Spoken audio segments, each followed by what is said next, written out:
Are there any additions to the agenda this morning? No additions from administration, Madam Chair. Thank you. Any from council? Is there a member of council that would like to approve the agenda for the February 4th, 2026 regular meeting of council? Deputy Finn, thank you very much. I'll call the motion. All in favor? That is carried. Any corrections or amendments to January 21st, 2026 regular meeting of council minutes? Is there a member of council who would like to approve those? Councillor Wheeler, thank you very much. All in favor? That is carried. We do have one proclamation this morning. This is 4.1 in your agenda package. It is the proclamation to wear red Canada Day. This is for February 6, 2026. Whereas heart disease is the #1 killer of women worldwide and the leading cause of premature death for Canadian women, a fact unknown to many women and their healthcare providers. And whereas the Canadian Women's Heart Health Alliance is an organization of volunteer health professionals and patients working hard to improve women's heart health, and whereas Wear Red Canada Day is celebrated annually to raise awareness for all Canadians, but especially Canadian women, to be mindful, curious, and proactive in the management of their heart health and wellness. And whereas we want to see better prevention, diagnosis, and care, and fewer women dying prematurely from heart disease. Therefore, I, Mayor Nancy Dodds, on behalf of the Council for the Town of Drayton Valley, do hereby proclaim February 6, 2026 as Wear Red Canada Day in the Town of Drayton Valley, dated on this day of February 4th, 2026. And that is all we have for proclamations this morning. We have no public hearings, no delegations, and of course, no business arising from the delegations. We'll jump right into our decision items this morning. First up is 8.1. This is for Deputy Mayor Policy C0314, and this is Ms. Whaley this morning. Good morning. Good morning, Mayor and Council. After the approval of the Council Procedural Bylaw 2026-01B, there are inconsistencies with the Deputy Mayor Policy. The Deputy Mayor Policy C0314 states that Deputy Mayor appointments will be an 8-month term. The rotation would be determined by the number of votes received, and truthfully, because you've got such a robust procedural bylaw, there is no need for a Deputy Mayor Policy. So administration is recommending, in order to create efficiencies, that Council rescind the Deputy Mayor Policy. Wonderful, perfect. Thank you very much. Any questions for administration? Is there a member of council who would like to make a motion? Deputy Finn? I move that council rescind Deputy Mayor Policy C0314. Thank you very much for that. Any comment, question, debate on the motion? Then I'll call the motion. All in favor? That is carried. Moving along the agenda is 8.2. This is for the Municipal Policing Committee Bylaw 2026-01P and the Policy Manual, second and third reading. Mr. Rossing, good morning. You did give us all a handout. This is just a little addition or an amendment. Cody? Yes, good morning, everyone. So handed out today, I got some additional information from the security office yesterday, which brings us a slight amendment to the actual policy manual. So very, very minor at the grand scheme of things, but as the agenda has already been posted, just thought I'd hand that out for council. So they are aware of what we are proposing. So super quick recap for any new individuals that are in the room. We are required under the Police Act to have a policing committee bylaw, as we are served by a municipal police service agreement with the RCMP. So originally we were placed into a regional police commission, which previous council selected to go to our own local municipal police committee.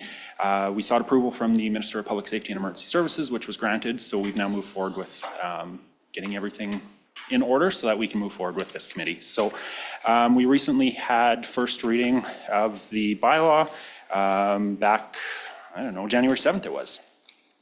Through that time, first reading was passed. There's a couple comments from councillors of some possible clarity. So between first reading and today, there's been a couple amendments. So under the bylaw, specifically section 12.6, we've just made it clear that the chief elected official is the mayor. So again, just taking out any ambiguity between that one.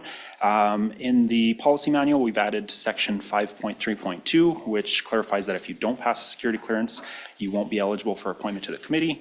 And then we've also added with section 10.19, so allowing the chair to excuse a youth member under the age of 18 if there are conversations with committee, if it could reasonably be seen as causing undue hardship or trauma for the youth. So again, just making sure once the committee's formed, if there are any concerns down the road, it's clear as day in the policy that that is allowed at this point. So other than that, there's that minor change in front of you guys today with the addition for the security clearances. But what we would be looking for today is essentially 3 different motions. One would be that council would be approving second reading of the bylaw. That council would be approving third reading of the bylaw, and then we'd be looking for a final motion to approve the policy. Subject to that, with that third one, there is a slight amendment from the recommendation, as there is the proposed amendments in front of council today. So I would be recommending that recommendation number 3, motion would be that council approves policing committee bylaw C0126 with amendments to security clearances as presented in RFD 26-016. That's all I got. Perfect, thank you very much. So recommendation is number 3, did you say? All 3 of them technically is what we're looking for today with just that amendment to number 3. Okay, perfect. Any questions for administration? Is there a member of council would like to make a motion to approve second reading? Councillor Wheeler? Sure. I move that council approve second reading of the policing committee bylaw 2026-01P as presented in RFD 26-016. Thank you very much for that. This one is still presented, it's these amendments in the policy. Any comment, question, debate on the motion? Councillor Brooks, did you have a question? No? So the motion is for second reading of the policing committee bylaw, and then we'll be looking for third and final reading. And then we also approve the policy. We didn't approve the policy at the last meeting, so we're approving it just as presented today. So the policy doesn't need multiple readings, it just needs one. So the policy's just been included for reference. Yeah. And until the bylaw is passed, we don't want a policy to be passed as it kind of, the policy relates to the bylaw. So if we get second and third reading, then we would be looking passed of the bylaw today, then we would be looking to approve the policy as amended at that point, so. Perfect. Okay, there is a motion on the floor to approve second reading of the policing committee bylaw 2026-01P as presented in the RFD 26016. I'll now call the motion. All in favor? That is carried. Is there a member of council that would like to make a motion to approve third and final reading? Councillor Boehm? I move that council approves third and final reading of the policing committee bylaw 2026-01P as presented in RFD 26016. Thank you very much for that. Any comment, question, debate on the motion? Then I'll call the motion. All in favor? That is carried. And is there a member of council that would like to make a motion to approve the policing committee policy? And again, just before that happens, administration's recommendation would just be after the C0126 would be the inclusion of with amendments to security clearances. So with amendments to security clearances? Correct.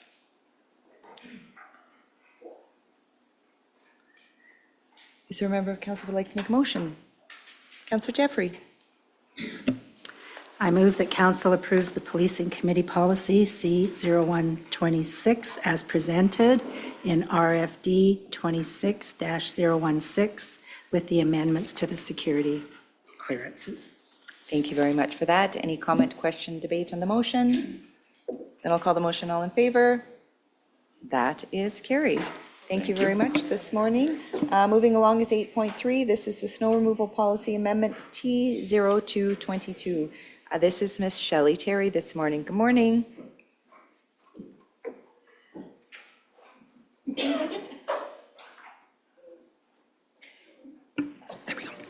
Good morning, Madam Mayor and members of council.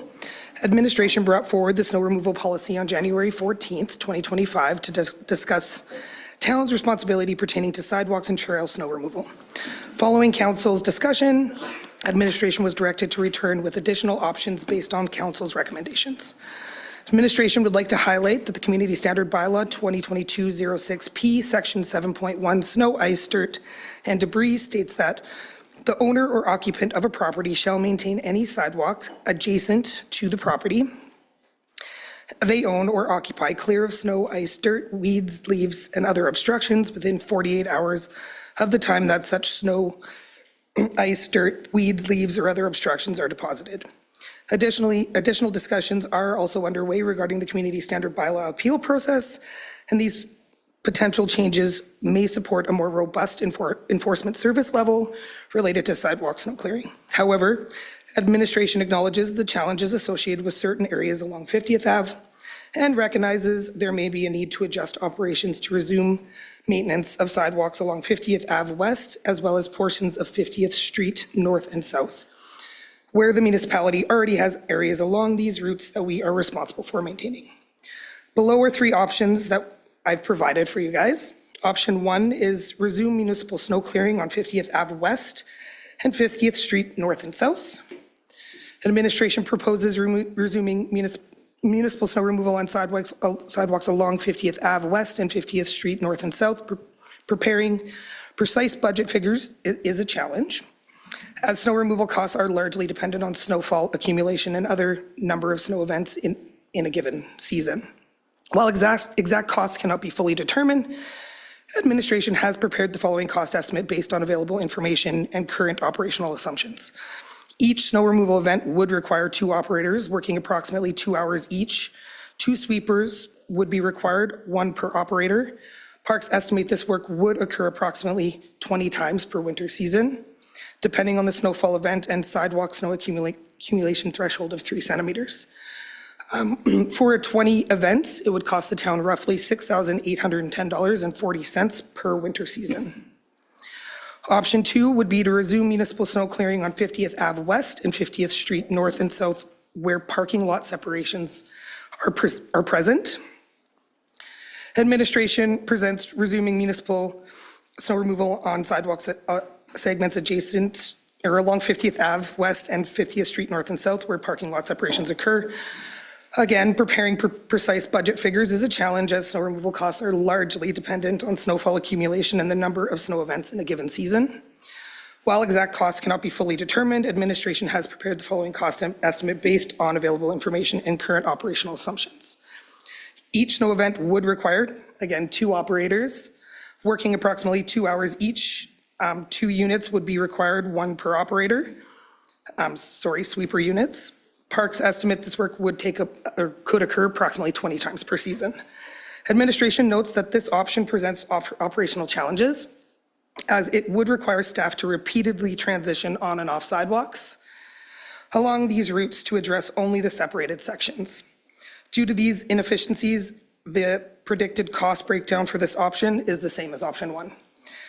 As the addition, Apologies, I can see council is looking a little confused. If I can ask Ledge Services to move to the maps for this portion of the discussion. If we can go to option 1 first and have the GM explain, and then go to the second map and have the GM explain. Sometimes technical language and pictures work better together. So, Yeah, I think just where parking lot separation occurs. yes, so it's only where there's a parking lot gap. for an example, if we're coming down the street next to Jocelyn's Independent Grocers, we would be lifting the blade in option 2 as we go past the building. Once we hit the parking lot section, we would put the blade down again. So by and large, you would be watching a sweeper go like this, down, up, down, up.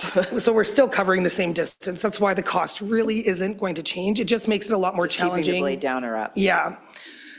It just makes it more challenging for our team to efficiently know exactly where they're going to go. We're going to miss spots until we get used to it. It would be more difficult. Don't recommend option 2. We don't recommend option 2. Option 3 is just to keep it as is. So not changing the policy whatsoever, and hoping that a more robust community standard bylaw will help enforce these areas. I can open it up for questions now, if you'd like. Perfect, yeah, thank you very much. Any questions for administration around the options here? There's 3 presented today, and then we'll be going into which one we're choosing from. Typically, I wouldn't take questions from the floor. Was there something? Well, I know carry a great get permission to speak, so like ideally, so then a questions is there the games speak to the public? You can request to speak. Do we have a sign-in sheet? Yes. Okay, maybe I'll just take the questions from Counselor, and then I'll allow you to speak if Council's okay with that. I'll go to Counselor Wheeler first. Thank you. I'm just wondering, in terms of complaints, it's going to probably fall more to bylaw. But how many complaints do we get with snow removal in general in a season? Is it more businesses or more residential? And like this policy right now, we're debating 50th and 50 is what we're discussing. So I'm just curious how many concerns complain to that area, I guess. So obviously don't have the particular numbers in front of me, so I'm just ballparking it at this point. I think we made the original changes back in 23 or something like that. So previously the town did maintain these sidewalks. There's a number of properties that take care of them. There's a number of properties that we continuously need to go back. They play the game of, oh, well, how do I clean a sidewalk? And then they expect us to tell them how to shovel, right? So they play that a little bit. We've got a number of properties where we've issued tickets for. We've got court on some of them. We've been successful anytime on those. So I would say, like, I haven't looked on 50 and 50 specifically on how many complaints we've received, but since kind of October 1st till the other day I looked at our stats, it was like 19% of our actual workload has been for sidewalk in the past. And just finishing our annual report a few weeks ago as well. Last year, Enforcement Services saw a 29% increase in our calls for service. So again, kind of being mindful of the workload on that as well. However, as Shelley mentioned, there are some potential amendments to the community standards bylaw which could potentially reduce a lot of the workload. Dealing with sidewalks right now, kind of very high level how it goes through. You get the complaint, you start trying to make contact with property owners. Usually a lot easier if someone's actually in a building or something like that, but if it's vacant property, obviously a little bit harder. Try and make contact, give them a very short timeline, start getting it cleared. If it's not done, we issue an order. With the order minimum, if we have to mail it out, it's going to be 21 days. So in the meantime, how many more people are walking on these sidewalks in the 21 plus days? If we got to mail it because their address is in Ontario, now it's 28 days. So part of that as well is knowing that it's such a long process to get through. We're not as proactive as we'd like to be because again, it does take a lot of work to get through those. So if the amendments go forward on the community standards bylaw and we can shorten a lot of that kind of stuff, I'm foreseeing our proactiveness throughout the community, not just on 50th and 50th, is going to increase on sidewalks because again, we're not going to have to take so much time to day one. It's not going to be day 1 to day 28. It's going to be day 1 to day 5 in lots of instances, right? So. Councillor Bohm, did you have a question? This wasn't for bylaws. You're good, Cody. I guess my question would be, so we're seeing an estimated cost of what it's going to be. Is there? I guess my question is there a reason that there's an estimated cost? Like I would assume these people are doing it anyways. They're already doing that work. It's just going to take them probably an extra day or so to complete this work that they would already be doing. It does add time to our Sure. schedule, so I just wanted to give you a rough estimate of what that cost could look like. It would be captured within our operating or budget, easy. But I just wanted to be fully transparent with you. No, sounds good. Does council have any other questions? Does anybody object to the gentleman in the gallery? Okay, so I would ask you to come down to the mic. You will be recorded, and I ask that you are respectful. There's no debate, there's no banter, there's no questions. If you just want to express either your input or your concern, and then just make sure that the mic is on, because you will be recorded. Okay, thank you, yeah. So. Good morning. Yeah, Did you want to express your name and who you are, maybe? I'm Craig Avendroth. Okay, and so, go off some of the shoveling and the officers, like concerns with the ice and stuff, like that's some of my concerns as well. My father Jurgen and I were chatting a couple of days ago. So there's a bunch of people without jobs in the city of Calgary. I worked as a contractor for the city of Calgary through another managed company. So like the contractor provided us with the certain tools to do the job. So there's people out there that could be clearing sidewalks instead of finding the homeowner. We could come from the city and hand them, like, so this is what the fine's gonna be, this is what it's gonna be for us to shovel the sidewalk, kind of thing. A simple solution that puts people back to work and then eliminates the problem of the slippery sidewalks and the ice and the safety concerns. Perfect. So your suggestion then would be, in order to contribute to this, one of the options here, if we're wanting to expand on this, would be maybe to have a sign-up sheet for individuals in the community to come forward and assist in clearing. Yeah, like I would have, like, we'd have to discuss like contracts, but I think $25 an hour to do a sidewalk and stuff like that, if the tools are all provided by us or something like that, then we can go start hitting houses. Like some of the guys are already starting to do it, right? They go to the homeowner and say, you know what, we'll even eliminate some of the cost because the tools you got, the homeowner can provide the shovels and the picks and the scrapers and stuff like that and drop it down. But an individual that makes $25 an hour, and that would eliminate the cost from the town as well, right? I'm sure it's a cheaper rate in the town. Wonderful. Well, thank you very much. So your suggestion, it gives us something to consider. I appreciate it. Okay, thanks very much. Does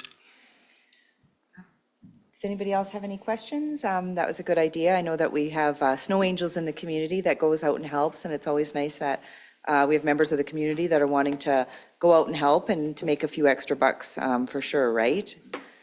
You know how much the additional costs and the extra person hours that it takes to do this too. So are there any further questions for this around the options?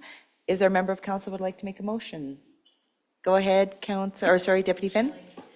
Oh, your mic. Sorry.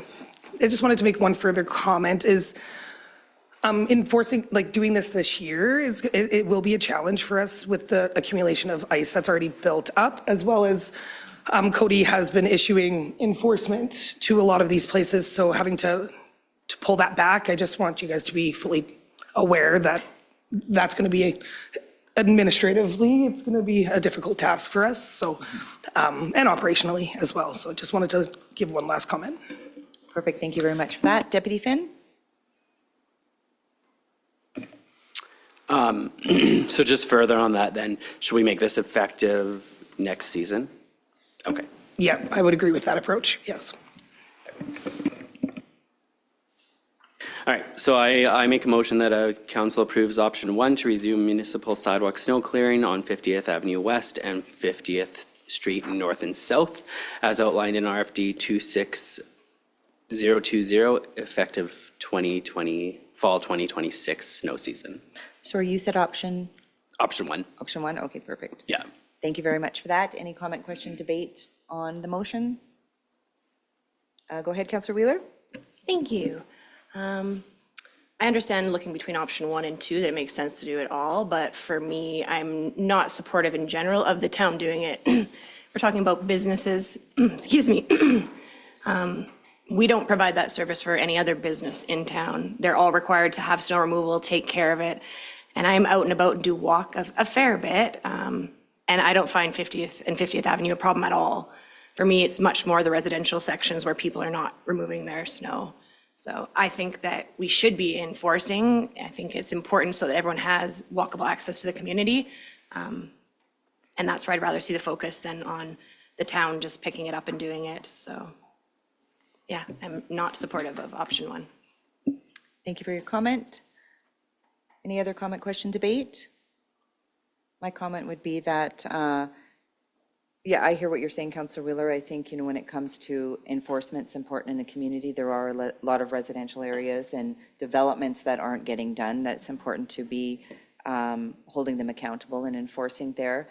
I do, however, with 50th, I think in a lot of these areas, when you look at, say where Three Knights is or IGA is, I think those businesses already have an adjacent sidewalk to their business, which is right in front, and they are clearing those already. So I see this as a secondary sidewalk that runs, and, we do the maintenance along there. We have the gutter, the curb, and everything, so I see that as part of our maintenance there. I know, as Ms. Terry had mentioned, there are a few businesses along there that will either end up picking, and so then that's where it kind of doesn't seem fair, right? Is that we're only doing it for some and for others, but I also know that aesthetically, in our downtown core for 50th and 50th, it's important to keep those cleared for people to get, out and about for the shopping and, for facilities and services in the area. So it is a tough one. It's come back, oh my goodness, I don't know how many times to council over the years to be adjusted since it was changed. And yeah, I mean, I don't think there is really any right or wrong, but trying to do our best and to keep our sidewalks. And the only thing I would say is for those people, if you are having, difficulty removing the snow, there's a lot of contractors in the community or individuals that are looking, to make a few extra bucks to shovel in front of your businesses or residents too, to help out. And then just a final maybe question for administration, and I don't expect you to have an answer today, but I imagine you have had individuals come forward and say, how do I help out with shoveling or things like that? What would be your suggestion to maybe individuals? Would it be through the town or would it be through private contractors or? Thank you for the question. With the liabilities, they would have to become like a town employee to be covered under our safety programs. So generally, when we have people approach us with this type of request, we do often ask them to talk to the contractors out there that are doing this type of work, just because of that liability. Or I guess to speak individually to the businesses or residents, because then that liability, like let's say it was Jocelyn's, you would went in and said, okay, I'm going to do your snow for X amount of dollars, then they have the right, I guess, to say yes or no rather than that, right? Yeah. There are some ways that you could definitely do it, for sure, but yeah, I appreciate definitely the suggestion and the effort. Councillor Brooks, do you have a comment, question, debate? Yeah, thank you. I was just wondering, between option 1 and 2, on option 2, we have just south of 52nd Avenue and east of 51st Street. There's 2 small little sections there that are covered in option 2 that are not covered in option 1. And other than that, generally speaking, option 1 is a little more all-encompassing. I'm just wondering what's up with that. Option 1 is like 50th and 50th entirely. And then option 2 is only with the parking lot separations. That's the only difference. I did notice, though, that on 51st, yeah, you're right, there's a section missing. I'll have to bring the policy back anyway with the map and have it attached, and then have you guys approve it that way. And then just to note on the map too, that when we're going 50/50, it doesn't extend to the east in the residential areas, right? Correct. Yeah. Any further comment, question, debate? So there is a motion that council approve option 1 to resume municipal sidewalk snow clearing on 50th Avenue West and 50th Street North and South as outlined in RFD 26020. If there's no further comment, question, debate, then I'll call the motion. All in favor? All opposed? That is carried. Thank you very much. And as Ms. Terry had mentioned, that this wouldn't go into effect until next season. So you will bring the policy forward as well. So for anyone that's listening or watching online, this won't be an immediate change to snow clearing. Yep, correct. And I'll bring the policy back with all the amended maps correctly and then have you guys approve the policy. Perfect. Thank you very much for that. Next up, we have 8.4, which is our financial reserve policy. This is a draft. And this is Ms. Thompson this morning. Good morning. Welcome.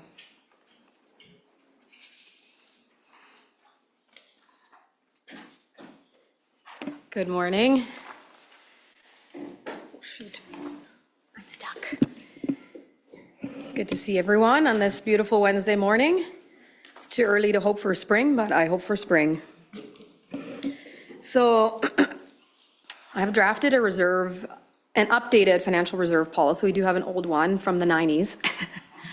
And this is, right now, the way it's drafted, it's the way it currently stands. All the reserve transfers is the way we're doing things right now.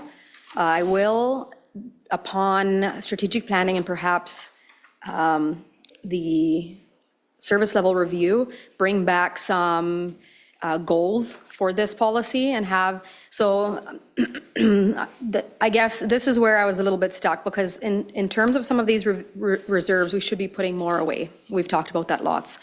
However, if I put the contribution rules as one set amount and then we don't do it, then we're breaking policy. So I was kind of torn on how to write it in a way that gave us the flexibility to make our way towards that ideal level, but not be breaking policy if we didn't do it yet. So I will be adding some wording there upon some discussions with both the CAO and council to say what the appetite is in terms of how quickly you want to move to that. Because given if we meet the ideal reserve limits for water sewer, for example, that would mean significant operating impacts because of how much we're currently relying on those surpluses for operating and for lower taxes.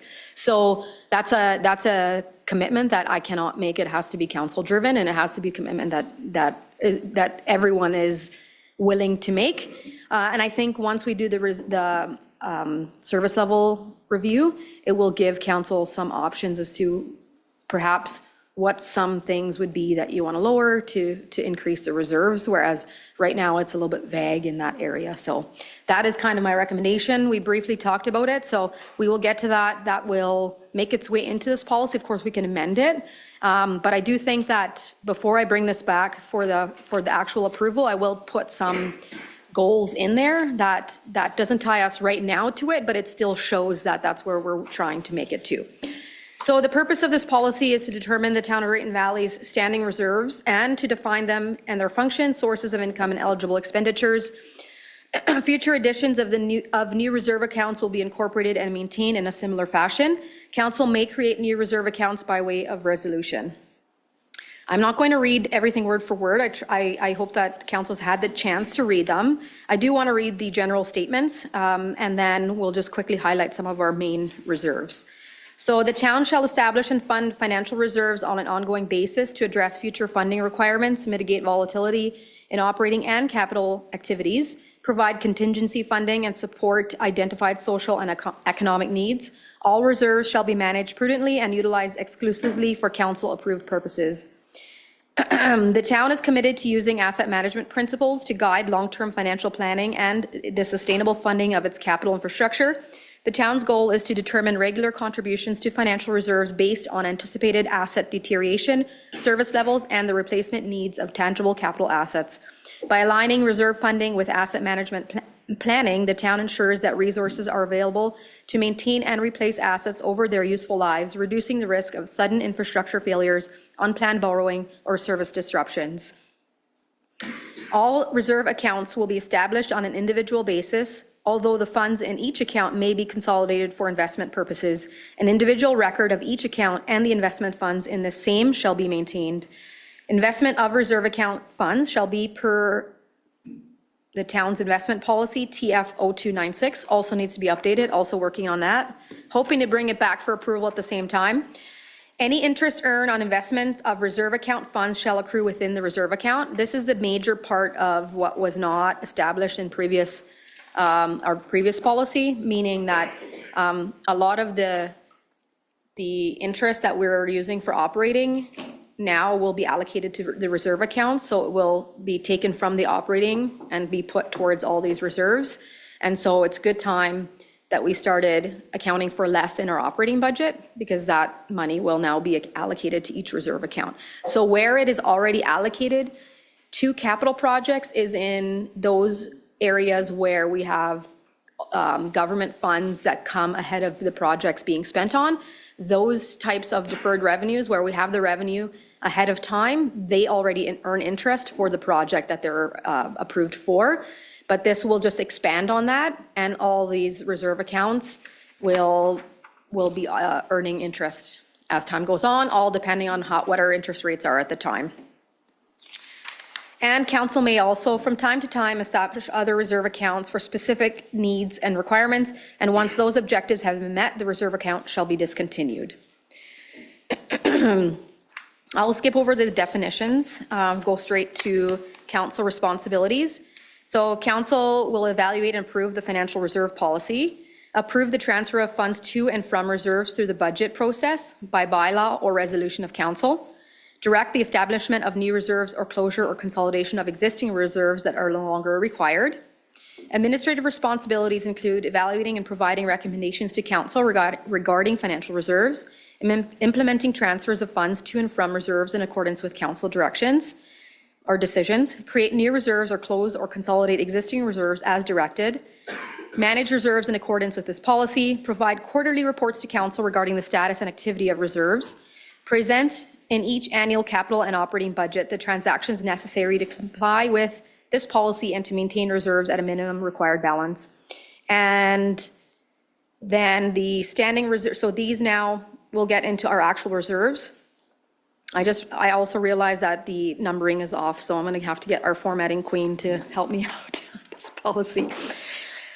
So it's not 4.1, it's 6.1. So on the standing reserve accounts, restricted reserve accounts, we have the closure post-closure fund. The purpose of this reserve is to cover the costs of monitoring, maintenance, and environmental protection activities after a landfill stops accepting waste and is officially closed. A contribution per ton is transferred to this reserve at the end of each year with the rate determined by third-party landfill studies. The capital reserve, the landfill capital reserve is set aside funds for the replacement of capital equipment required to operate and manage the landfill. We also have a per ton rate that gets put into that reserve.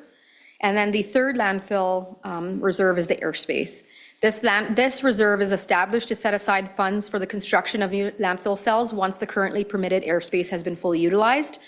A contribution, again, is per ton that is set by a third-party landfill study. And we're in the process of getting another study right now to update those amounts. They've been steady for a few years, and I know for certainty that they should be increased. The storm reserve is established to set aside funds for the repair, replacement, and upgrade of storm infrastructure, as well as for the responding to unforeseen storm-related events. Its purpose is to ensure the municipality has dedicated stable funding to address flooding, erosion, and drainage issues, manage the impacts of severe weather, and maintain regulatory compliance without placing sudden financial pressure on annual operating budgets or taxpayers. Right now, we don't have any regular contributions happening, but there should be something for regular contributions there, even if it might not be significant. For the sewer, the reserve is established, of course, to repair and replace the town sewer infrastructure. Its purpose is to ensure long-term financial sustainability of the wastewater system by accumulating funds for major capital projects, regulatory upgrades, and unexpected failures, while reducing reliance on debt and minimizing sudden impacts on utility rates or property taxes. Contributions, funds are contributed to the reserve at council's direction through the annual budget process, subject to available funding. Where possible, a defined portion of the sewer operating surplus is transferred to reserves. So this is where I want to put a more aspirational portion to this policy in terms of connecting it to, right now, the ideal reserve amount is set by a Corvus study, but we are switching that by having a software that calculates this every year. And so we could have reporting from that software or do presentations to council every year to kind of define what that ideal amount is. It might not be a % of the surplus, of the utility surplus. It may be an actual dollar value in terms of connecting it to our asset management and all the assets we currently own and what they will cost to replace. The water reserve is the same as a sewer, except, of course, for the water infrastructure. And both of these reserves, they will be handled the same way, just slightly different amounts. We have a land sale reserve. It's intended to hold proceeds from the disposition of municipal land and to be used for future land acquisition, capital infrastructure, or other strategic purposes as approved by council. As council knows, we did use reserves to purchase the Eldorado lands a few years ago. And so that the amount purchased by resolution of council, future land sales will have to go to offset that first. And then the rest will go into this reserve unless otherwise directed by council to be held there for future development. Recreation, the purpose of the recreation reserve is to set aside funds for future upgrades to the town's recreation facility. Right now, contributions are set by, if there's a project that we know is gonna be coming up, then we are essentially using this reserve to save for a specific recreation project. So a few years ago, it was the pool, now it's the ice plant. And so those contribution amounts differ based on what we're essentially saving up for. The purpose of the reserve is to purchase, replace, and for major upgrade of fire vehicles, equipment, and related infrastructure.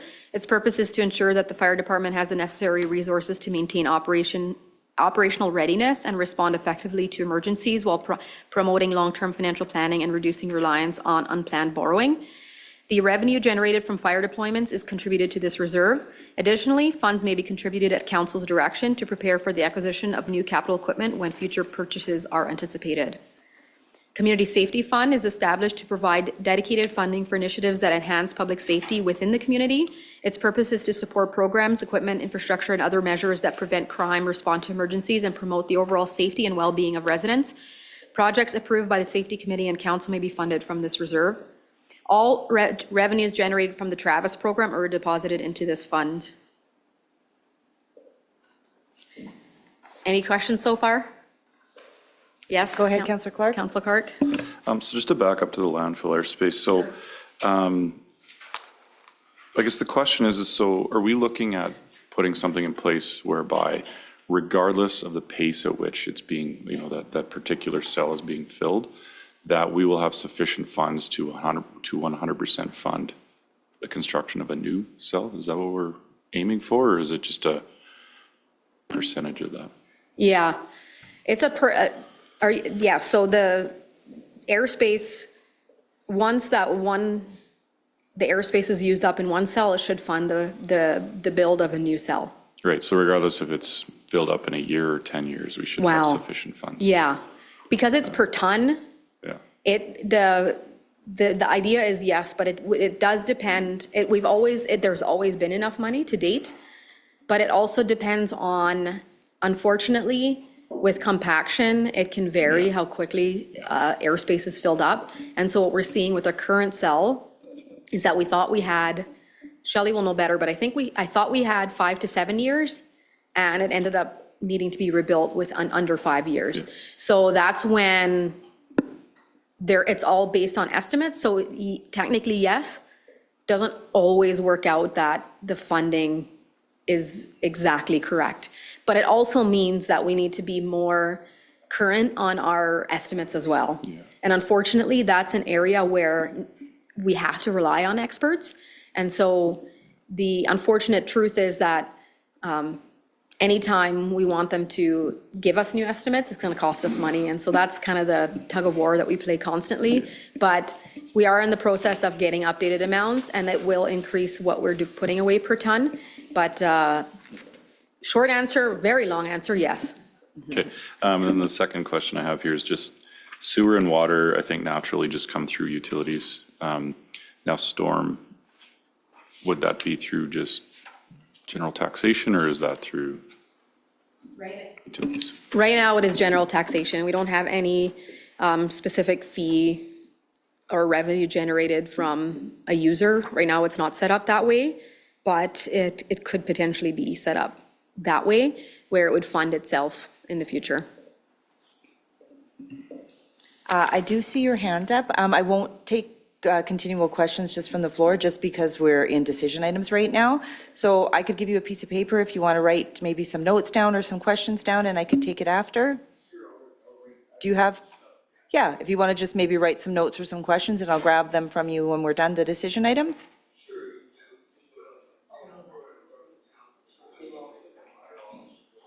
Yeah, okay, wonderful. Any other questions?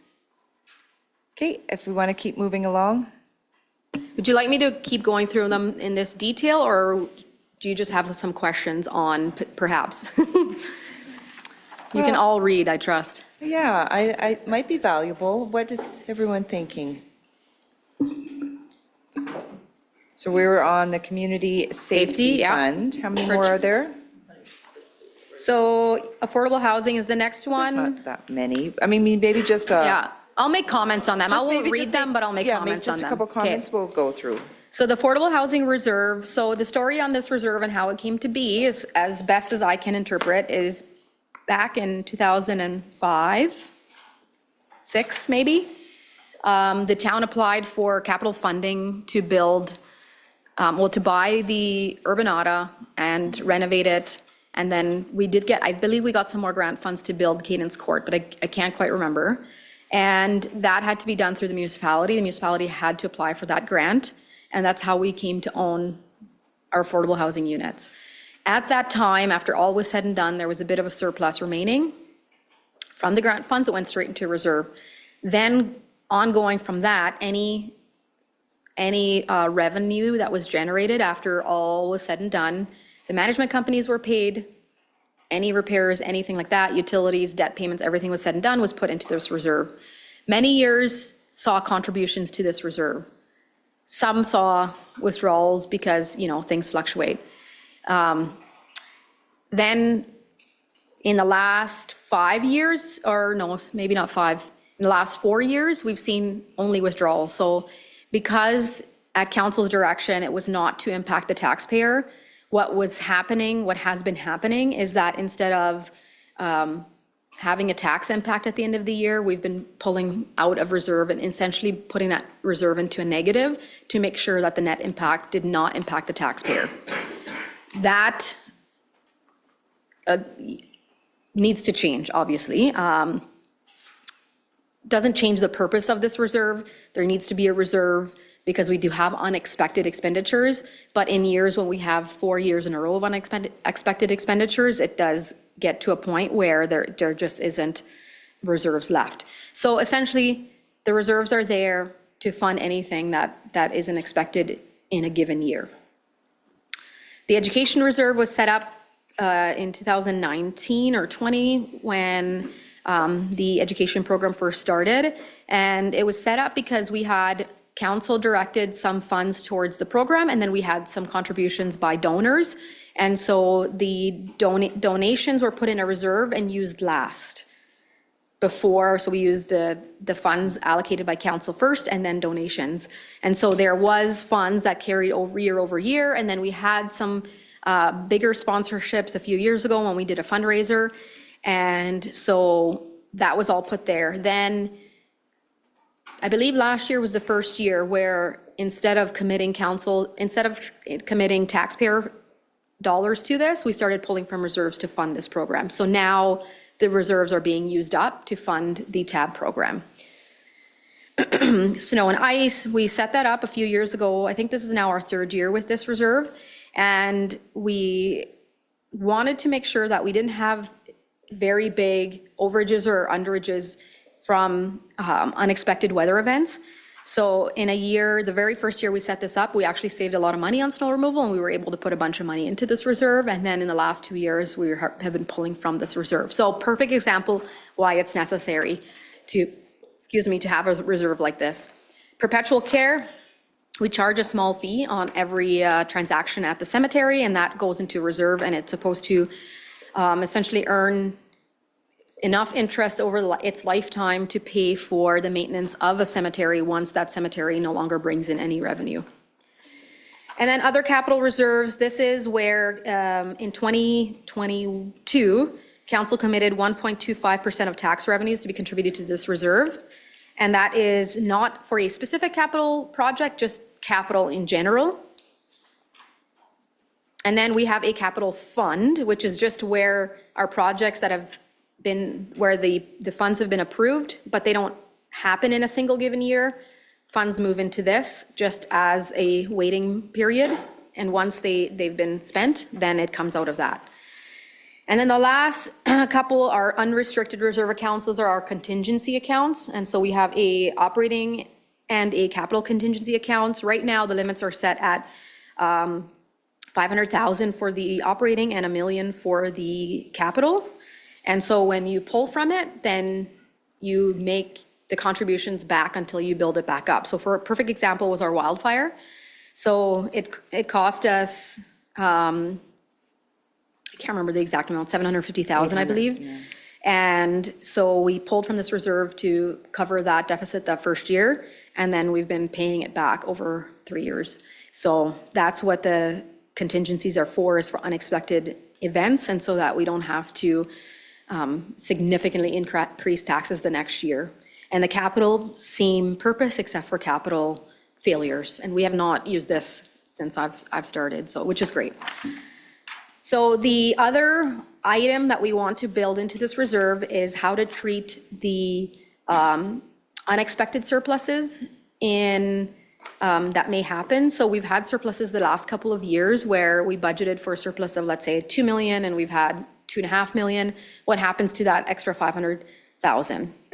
We want to write that in here, so there's just percent allocations into what reserve it should go into, so that it just naturally goes there. And so one of the major ones I would like to do is tax stabilization reserve, and another one would be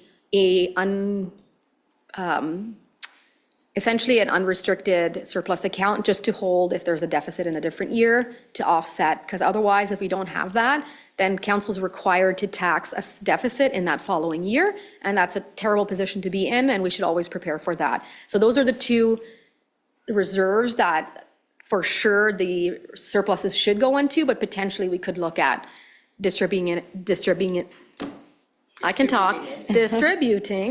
it into several more reserves. So that's the other piece that's missing from this reserve that I want to put in this policy before it comes back for final approval. But I will take any other questions now. Thank you very much for that. So questions for Ms. Thompson? Thank you very much. So today, you do have a recommendation for feedback, but that will probably come down the road, right? So with the recommendation just to be received, perhaps as information, so we can decide once we have that surface level review back? Yeah, I think one of the things, Madam Chair, that administration is wondering, is council in favor of us updating this policy and creating something like we've been explaining to you, and then we'll be discussing it at strategic planning, not so much by the service level Building on review, it but at throughout the strategic year. planning, building on it, so that then we can bring you back a robust policy. We just don't want to do more work and then bring it back and council go, why did you do that? So we're just, mainly we wanted to bring it and say, is this something you want? Yeah, and I see that once we have the service level review, strategic planning, and also during budget, that it would align better when you can see, like, actually, okay, this is how much we have and how much realistically we could be putting into these reserves, right? Yes.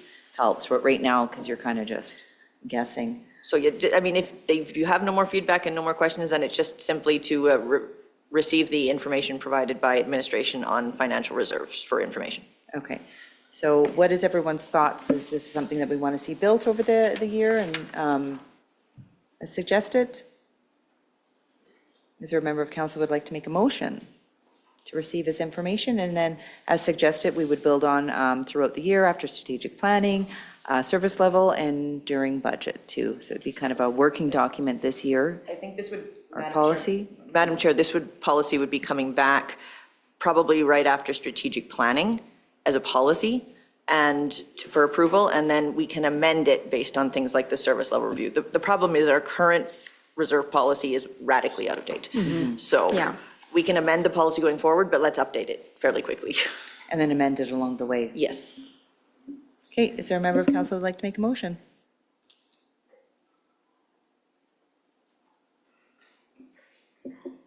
Councillor Boehm. I move that council receive the financial reserve policy for information today. Thank you very much for that. Any comment, question, debate on the motion? Then I'll call the motion. All in favor? That is carried. I think I've seen everyone's hand up. That is carried. Thank you very much for Thank that. you. I look forward to it, further discussion and coming back. Last on our decision items this morning is 8.5. This is for social committee challenge. This is the construction project. Show your love for the food bank. This is Ms. Whaley presenting this morning. Good morning again, council. A little bit of a fun one for you this time. We heard from Councillor Clark at one of the previous meetings that the Drayton Valley Food Bank serves approximately 1,100 individuals throughout the 2025 year, and it costs roughly $650,000 to $700,000 to operate. We also are aware that approximately 65% of the users are Drayton Valley, and the remainder from the rest of the region. The newly formed social committee for the Town of Drayton Valley administration is committed to instilling charitable components to all of our get-togethers and team building. So we are internally doing a construction project. That's where we have staff members in each of the facilities bring in donations to the food bank, and then we build it into a structure, at which point we would then challenge each facility internally. What we are asking today is if council would like to challenge Brazeau County and businesses in town to also participate in this and really make it a big event. This is not the time of year most people think to donate to the food bank. We thought we would do something a little outside of the usual Christmas season. So this is simply here to see if you want to challenge your neighbors and local businesses in town. Well, thank you very much for this. Yeah, I think it's a great initiative to raise some much-needed food for the food bank. So I think, in my opinion, challenge on. I'll open it up for any other questions or comments from council.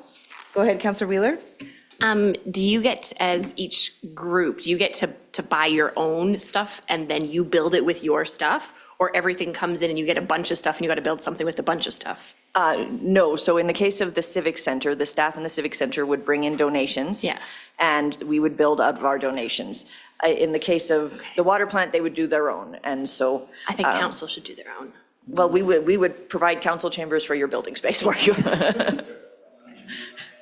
Yeah. Yeah. I see the competitive streak administration has already experienced goes all the way through the organization. Yeah, I think it sounds wonderful. Okay, so is there a motion to this? There is a motion. Make sure in the motion you include that the challenge, yeah. Okay, perfect. Would you like to make that motion, Councillor Clark? Sure. I'll make the motion that council issue a challenge to Brazeau County and local businesses to participate in the Show Your Love for the Food Bank Construction Challenge. Perfect. Thank you very much for the motion. Any comment, question, debate on the motion? Did you want to put your mic on, please? Could I catch that with your mic on, your comment? So with that, will we see some like social media splashes going out that we can be sharing and encouraging businesses to get involved with pictures too? You had shown me some pictures. Yes, we have a poster ready to go, and we will be putting different types of pictures with it, and we will put that out on our social media channels for you to share, so. Okay, wonderful. Thank you very much. And I believe the Reeve of the county is coming for the enclosed delegation at 11. So yeah, you can he's issue been the channel. lighting up my phone here. Yeah, That's I've dealt why. with him, thank you, ma'am. But yes, you can issue the challenge personally when he arrives. Oh, okay, wonderful. Okay, so we have a motion on here to challenge Brazeau County and the local businesses.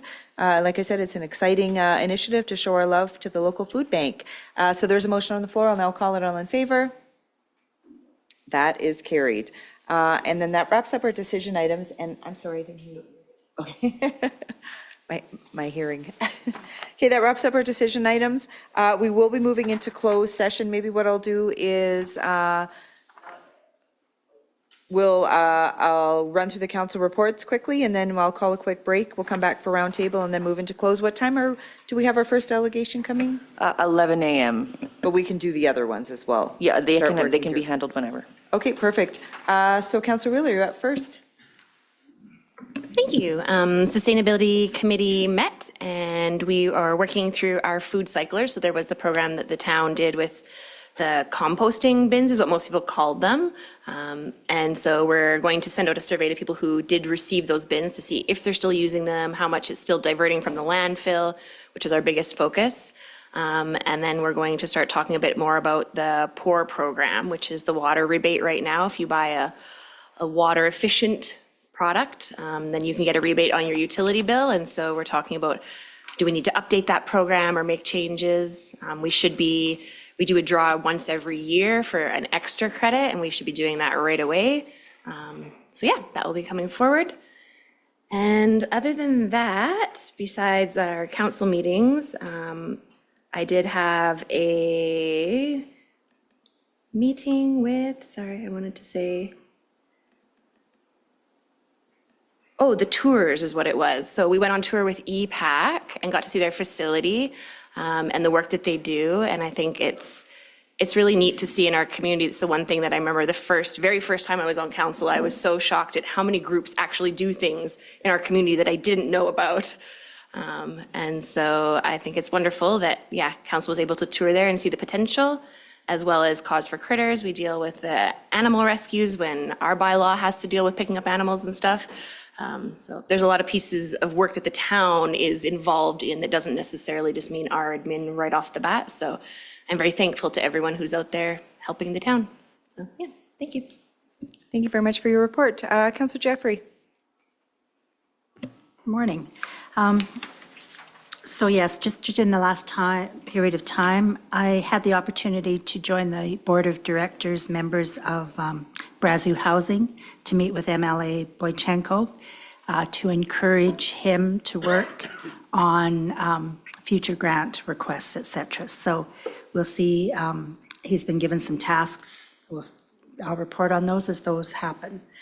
Sustainability Committee, as Farrell talked about, is very exciting. I'm learning a lot there about the question that was raised in that meeting that I've been actually thinking about is, what is one thing that you can do to reserve your water use? And I'm thinking, so I think about that all the time. I turn the tap off a little bit sooner. The tours of EPAC and Cause for Critters were very interesting as well. Definitely demonstrated the importance of all the volunteers that we have working in our community to ensure that those services are taken care of. And again, the student art show by the grade 5 students was very cool to see the artistic talent that's there. And there were a couple items I would absolutely take home and hang on my wall instantly. And I also attended the DV, the Drayton Valley Hospital, I'm going to call it Hospital Foundation, I know that's not quite, I think Health Foundation mixer that they had, the evening mixer this time. It was the second time they've done that, and their goal is to get businesses to interact. And this one was very much better attended, and I actually had the opportunity to meet 3 or 4 business owners that I wasn't aware of their existence. So it was a very worthwhile venture. Perfect. Thank you very much for that. Next up, we have Councillor Clark. I have really nothing to add what anybody else has said. So, short one. Thank you for that. Councillor Brooks. Yeah, the only thing I attended the EPAC board meeting. Were all of us there? We all, not at the meeting, but at the, Colin wasn't there. There was a show, Kinjo and Young. I wrote it down, don't know how to pronounce it. They did a Roots Blues show. I can't remember. Were you there, Brandon? Brandon wasn't there and Colin wasn't there. That was it. Can't believe you guys. At the meeting, we discussed the potential of having some fans above the stage area because it gets fairly hot there sometimes. So for the performers, the problem is that if a fan is functional in that way, it also makes too much noise. And so that's probably not going to happen. But we have, looking at the budget, there's a whole range of costs that they could be, all the way from $100 to $7,700 each.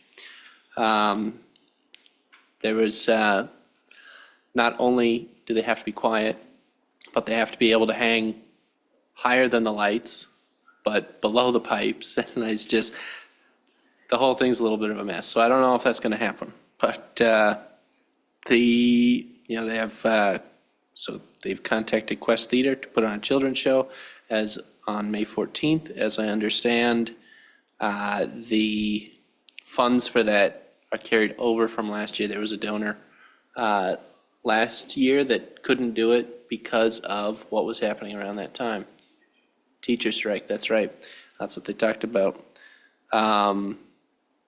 Corbeland decided he's not doing any tours this year, which was unfortunate because it really sounded like he was coming out here. I guess he was just teasing us, I don't know. Other than that, they're generally working on acts. The curator was talking about whether or not they can put the art that's, in the facility, like for sale on Facebook and that sort of thing. And I guess that's not a problem, it's for sale or for exposure. They're going to start, I think they're going to start generally doing 50/50s during their shows. They did do it this last time. I don't know if that's going to continue, but that is something that's been going on. And then Only other thing was, we talked about the grant funding so they can't get certain grants from the province because they don't own the building. And they don't really want to own the building because they're all volunteers and it's a $6 million building. So, or something like that. I don't know if it's actually 6 million, but I wrote that number down, whether it's true or not. Beats the heck out of me. So, yeah, it's a $6 billion. Note to self, that is not the correct number.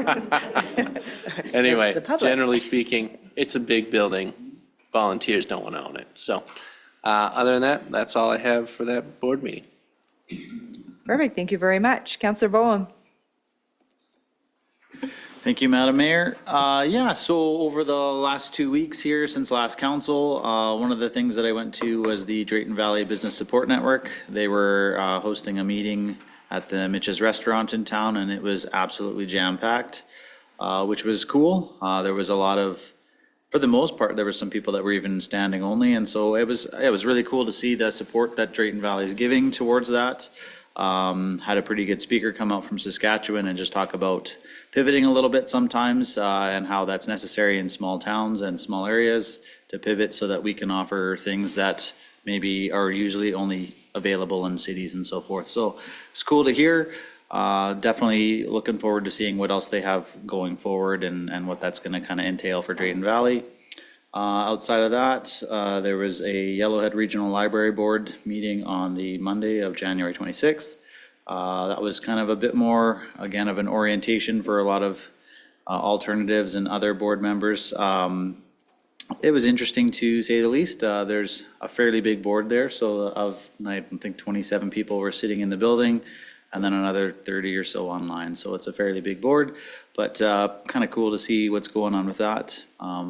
Yeah, they do pretty much all the book transfers and stuff like that for all the libraries on the western side of Alberta, so it's pretty cool to be a part of that.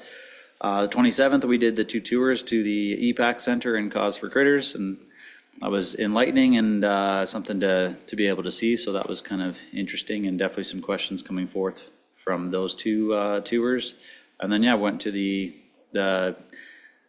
grade 5 annual art show, and yeah, it was pretty cool to see, I guess, the range in what the kids are really interested in. Some kids just doing crayons, and other kids were as crazy as doing glass and resin and so forth. So it was pretty cool to see how advanced the kids really can be with art. So yeah, that was pretty much it. Perfect, thank you very much for your report. Deputy Mayor Finn. Yeah, so lots of the same. So the 21st was the BSN. Big shout out to the BSN team. I know they've been trying for a little bit to get their event going. Their inaugural event at Mitch's was a fantastic, well-attended event. And from what I heard, is not everyone who got a ticket showed up. So it was still standing room only. So good thing there. Again, attended the Yellowhead Regional Library orientation on the 26th. 28th, again, the art show. It's, fantastic to see the amount of artists that we have in the community. It's, and grade 5, like, their art is better than mine, so. Yeah, I think I'm about a grade 4 level is where I fit after I saw the show. I don't even know if I'd hit that. But yeah, no, it was fantastic. You know, the MCC, they had it set up really nice, and I think the kids were really proud of their art, and yeah, they really enjoyed it. My kids were trying to pick out the best one, and they couldn't pick, so. Isn't that true? There's so many. Councillor Willie, did you have a question or comment? No, okay. So for myself, I attended the Business Network launch as well. What a great success and kickoff for the first event. I love that it was standing room only. How fantastic to see the community involved and, you know, the support for the businesses and people wanting to get involved. So great job organizing it to everyone that was part of that and building it and just part of making it so successful. Jocelyn and myself attended the National Police Federation. We had a meeting with them, an update.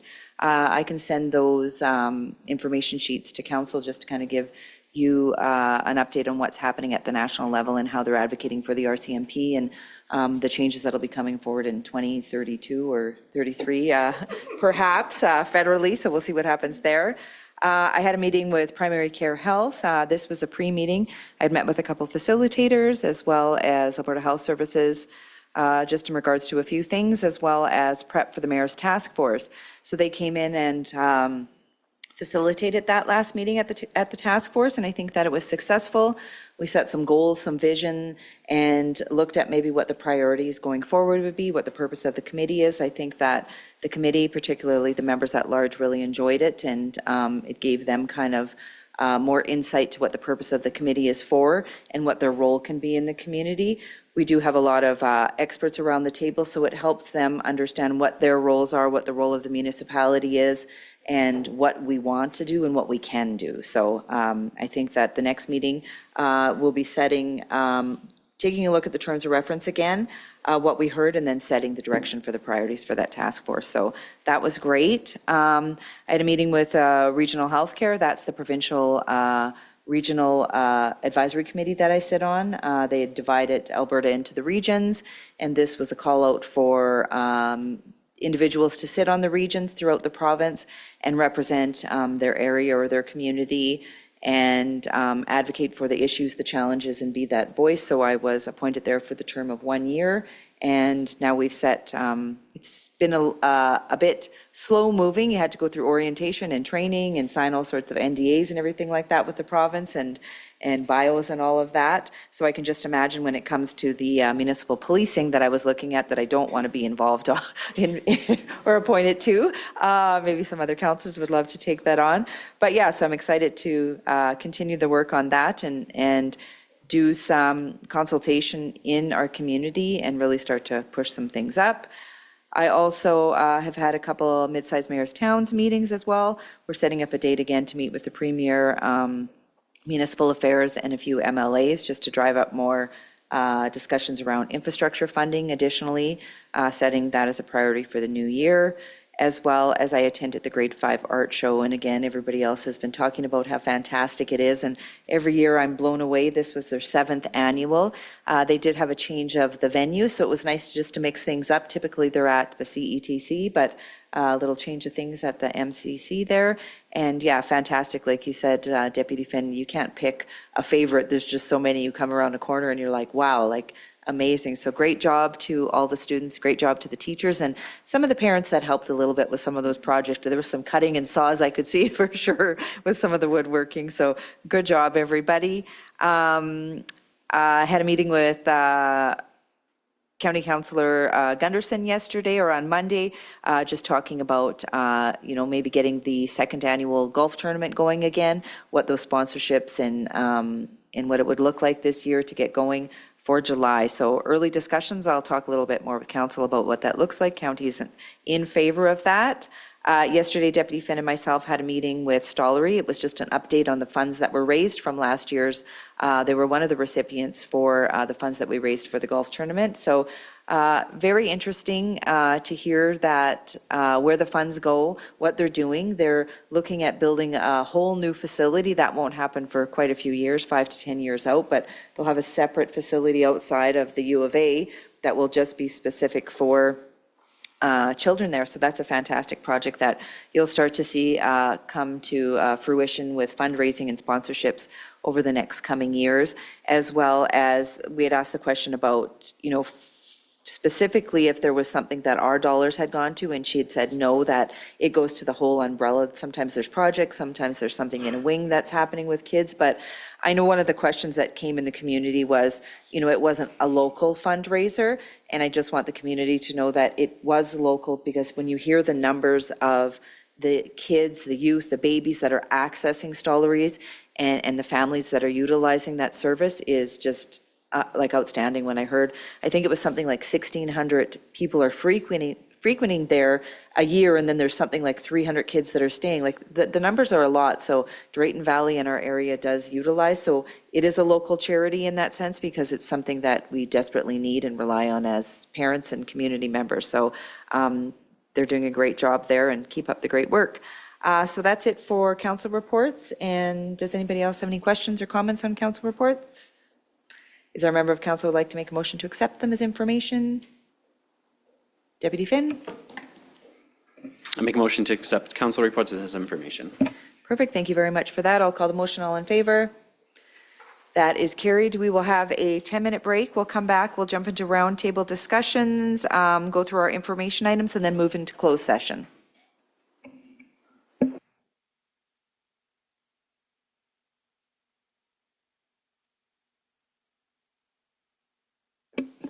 All right, we will reconvene our meeting back at 10:35 a.m. What we have left on the agenda this morning is council items. 10.1 is roundtable discussion. Who has discussions here? I do have a lot. Okay, I'm going to kick it off then, and if somebody springs something in someone's memory, then I'll jump back to you. So first was, we received an email maybe a week or so ago about in regards to our snow dump. Just how we do it and the gates being locked and who can access that and things like that. And if you could just clarify, so businesses can access or utilize for a fee or using our snow dump and things like that? Yes, the businesses for a fee can utilize the snow dump. We did respond to the person who sent the most detailed email, very, very excellent. And we did CC all of council in the response. In this particular case, there was an omission, but yes, this is our general business, is that we, for a fee, will provide them access to the dump. So Okay, so for a fee, and like environmentally, is there an impact or? I'm going to ask our GM of infrastructure to come down and have this conversation. And I'm sorry for not giving you a heads up too. It was just on my list and then I forgot to discuss it with Ms. Whaley yesterday as well. Hi, thank you for the question. So we do make sure that we vet the material first. There can be impacts. We don't generally, we'll take it from like oil field sites and things like that. Generally, it's parking lot cleanups that it's piled and accumulated and they want to clean it out so that it doesn't cause further issues in the future when everything starts to melt. So we do also send a liability, like if there's anything in there that we find, like they will be responsible and charged for that cleanup. So, so it is definitely vetted through our administrative team and then we go from there. However, on this event, the gate was missed being locked, so we had to change some operational practices with the team so that we can make sure this doesn't happen again. Oh, okay, perfect. Oh, no, that's perfect. Sounds like we have everything covered then. I appreciate that. Yeah, no problem. Did anybody else have any questions around that? I think everyone's seen the email. Go ahead, Councillor Bowen. So then with them using it, are we just kind of wiping our hands and saying, whoop, this happened? Or are we actually going to them and saying, hey, you guys dumped at ours, you have to pay for that, here's a bill? I do believe our team followed up. I don't have the exact answer on how that's went or if that conversation's still ongoing, but I can get back to you guys with an answer on that. Sounds good, thanks. Perfect, thank you very much. Did you have any follow-up, Ms. Whaley? No, okay, perfect. Next up, I have the Mental Health Symposium. This is coming up in March. I'm not seeing an agenda, and I was just wondering, is there maybe Pat, if you could explain a little bit, and then also too, like I was wondering, can we go to just portions and stuff, or just see key speakers and things like that? Yeah, I can speak to it. I am a member of Rotary and asked the same questions, actually. Okay, good. I guess on the poster that I'd asked Aaron to circulate, so I'm assuming everybody saw that, there is one of those, whatever you guys call that, QR code, Okay. thank you. So if you go on there, then the whole agenda comes up, and there's descriptions of every session. My concern was, you needed to know something more than just a title of a session. So then what you can do is register for any that are interesting to you. Okay. You do not have to register throughout the entire day. I know there'll be some individuals that'll just choose to do keynote, but that's an option that you have, yeah. Okay, perfect. If I could get another copy maybe of that, and then just I can scan and do that. I think everybody received that, right? Okay, perfect. And what was the date again for that? March the, February 21st. Oh, February 21st. Why did I February. think it was March? No, it is, just a sec. Holy cow, it is, no, is it? Oh, Wow, it is February 21st. it is February already. Oh, It is this okay. month. I thought it was March too, Pat. No, I'm thinking, whoa, time is moving And too you are fast. doing a little opening speech just so we, because Apparently. we're thinking it's March. I better make sure I'm on the We same, better the make right sure date there. somebody's there. If not, I've got a speech written. You'll be so- there. We will get Farrell a copy Okay, I'll of the look on my speech, real too. calendar here to make sure I've got it, yeah. Okay, perfect, thank you for that. And then also too, just wanted to mention that in our emails, you might notice that we get a lot of webinars and courses coming through, whether that's Alberta Munis, Alberta Council and things like that. If you're wanting to register, go ahead and register or reach out to Aaron, and if you have any questions and stuff like that. A lot of those little webinars and workshops are very helpful. A lot of times they just run on your lunch break too, so you can jump on and they're through a Zoom or Teams, and they, are very informative what's happening at the municipal level, provincially, or they can be everything from homelessness, economic development, whatever. So just, it's a good idea to jump on those when you see them. Go ahead, Councillor Jeffrey. Just had a question. I'm assuming that Teams and et cetera are set up on our computers, our laptops? Maybe that's a Nathan question. If you don't have Teams or Zoom set up, you will want to have that set up on your laptop, yes. And then you can, All right. okay, I think I perfect. need to have that done. Thank you. Yeah, because there is one coming up on Friday that I registered for. I think you did too, Deputy Finn. That is for, which one was that again? That was through Alberta Munis, Yeah, I'm registered for that one. and that was for, The town's update, but they're just doing like yeah. town specific. So that's a good one if you do can make it to jump online and have a peek at that. Just wanted to put that out there for everybody. We can talk about this maybe in close, but there was discussion around Rhapsody Award nominations. I believe Ms. Whaley has started on that. We did start, I don't want to say the name of the person that was suggested, but if everybody's okay of continuing to move forward with that? And just an FYI, the person that you are possibly nominating will need to consent, so. Oh, okay. Go ahead, Councillor Jeffrey. And when I read it, I would suggest that we just want to confirm that the question about, does it need to be a currently practicing physician or? Oh, that's what I was wondering too, yeah. Through the chair to all of council, I have already reached out with that question to the organization. Okay. Okay, go ahead. Oh, I just have two more? Okay. And then next up I had, there's a Leadership Academy on Homelessness happening in Canmore in April, and it looks very interesting. I don't know for time-wise, it does fall during the week there. So I was just wondering if anyone else had seen it or was interested in going, or maybe I'll send it, I'll find it and forward it. Yeah, I thought that was really interesting though, so I'll forward that. And then also the email, and I think Councillor Clark also had mentioned this, there's an email coming through, I can't remember if it was My Tax or who it was about municipal electricity generation program or the energy conservation program. Just wondering if we can get some more information on that. Did you read any further into that, or? I didn't either, I just kind of had a glance and thought, I wonder if we're eligible, if that's something that we could just further explore. Maybe we could even bring it to our next GNP for discussion or something. Madam Chair, can that be forwarded to me again, please? Yeah, I will find that for you too and forward that. Okay, perfect. That's all I had. Councillor Jeffrey? Just a couple quick things. I'm sure everybody wants to know about the elevator over at Wishing Well. Oh, that's right. I didn't get a report in the last 2 days, but prior to that, I had been told that, yes, the parts are there, they've been installed, but they cannot use the elevator yet because there's some final inspections that are needed. As far as I know, they're still waiting on that. Saw today's Monday must have been that they were still waiting. And I'm sure that we'll all know, and we'll all be there to ride that elevator as soon as it's ready. A letter of support, I noticed, just came this morning, a request for letters of support. I'm not sure if I'm the only one that received that from Brazeau Foundation. Through the chair to Councillor Jeffrey, I received it yesterday. We had issued a previous one to the foundation. We're doing an updated one now with the inclusion of the lands. It's on the mayor's desk for signature. Okay, no, this is regarding letters to be sent to MLA Boychenko. Yes, and Minister Nixon, yeah, it's been drafted. Same. It's on the mayor's desk. Perfect, thank you. Okay, does anybody else have anything else? Councillor Wheeler? Just a question for Pat. who does the inspection?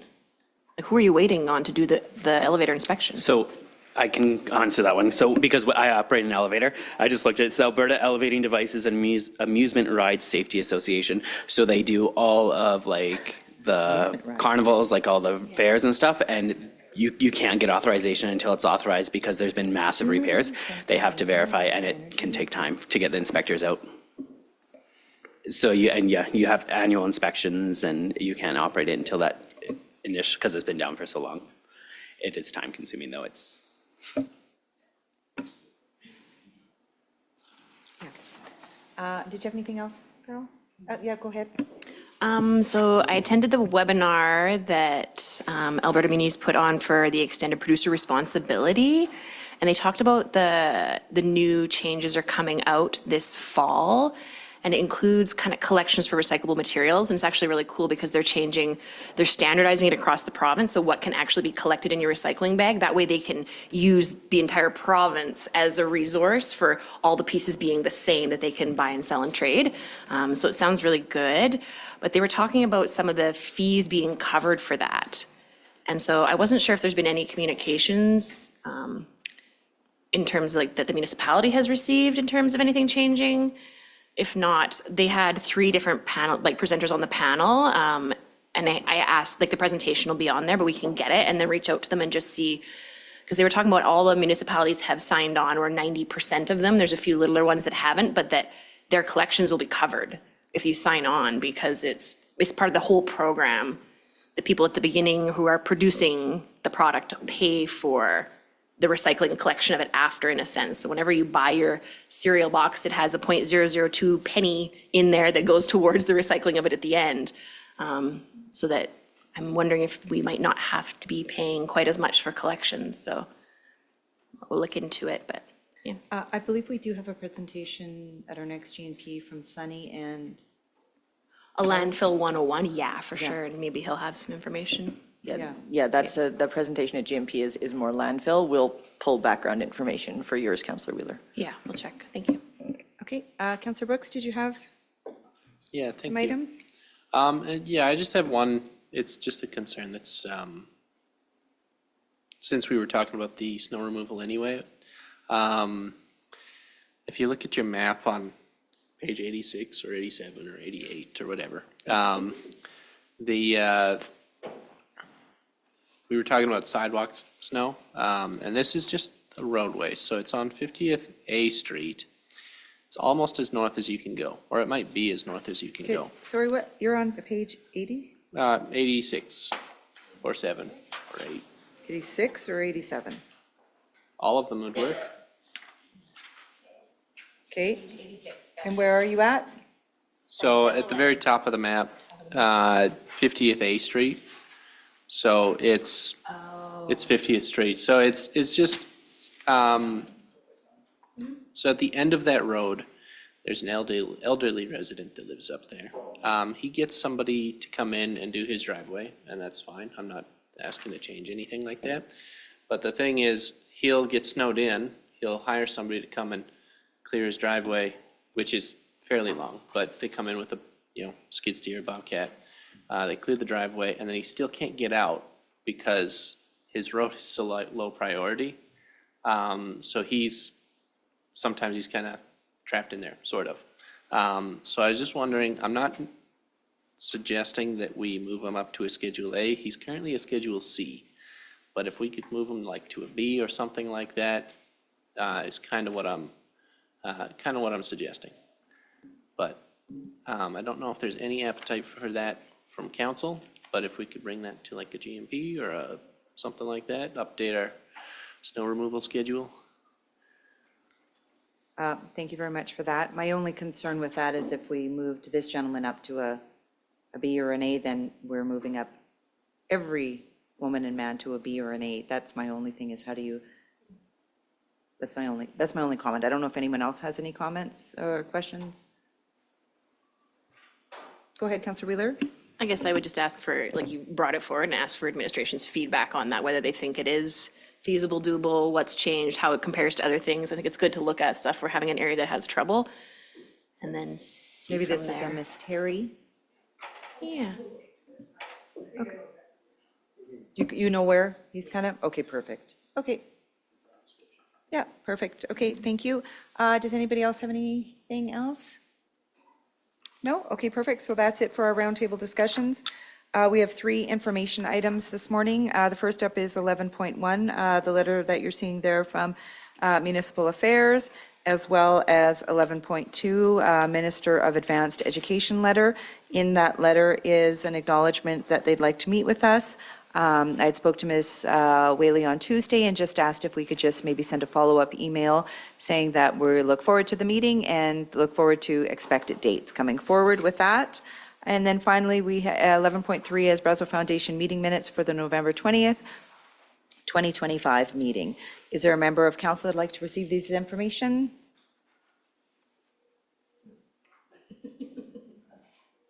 Councillor Wheeler. So move to receive information items 11.1, 11.2, and 11.3 as information. Thank you very much. All in favor? That is carried. And is there a member of council that would like to move us into closed session? I believe you have the little numbers in front of you. Councillor Clark? I'll make the motion that council move into this closed session at 10:51 in accordance with Access to Information Act, Section 19AI, CI, and Section 29(1). Perfect. Thank you very much for that. Now I'll call the motion. All in favor? That is carried.